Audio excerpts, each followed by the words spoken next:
ناموس مصطفیٰ کا تحفظ کرنا یہ سارے فرضوں سے بڑا فرض ہے۔ اسی واسطے تو حضرت صدیق اکبر غار کے اندر ڈنگ کھا رہے ہیں اور مولا کائنات آپ کے آرام کے اندر خلل نہیں آنے دیتے، نماز عصر کو چھوڑ دیتے ہیں، قضا کر دیتے ہیں، نماز عصر کو آپ کے آرام کی خاطر قربان کر دیتے ہیں۔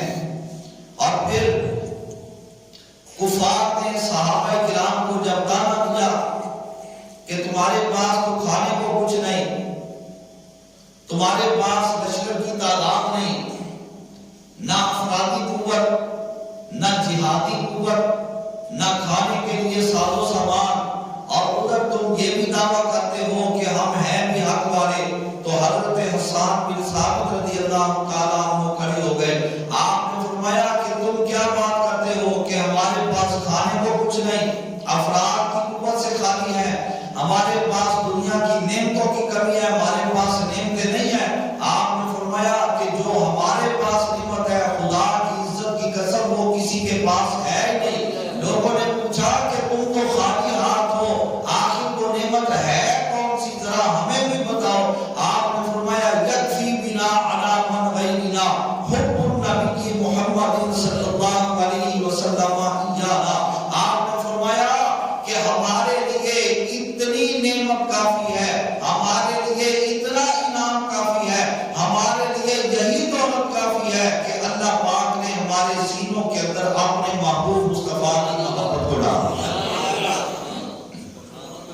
تمہارے حصے کے اندر آیا دنیا کا مال جو دنیا میں رہ جائے گا، ممکن ہے وہ تم کو دنیا میں ذلیل کر دے۔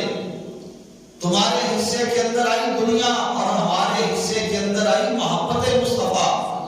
وہ محبت مصطفیٰ دنیا میں بھی ہمیں عزت سے سرفراز کرے گی، اور جب قبر میں جائیں گے تو محبت مصطفیٰ سے وہاں بھی زیادہ ہو جائے گا، اور جب میدان حشر میں محبت مصطفیٰ لے کر کھڑے کیے جائیں گے وہاں بھی اعلان ہوگا میرے محبوب سے محبت کرنے والے اٹھو اور عزت کے ساتھ جنت کے اندر داخل۔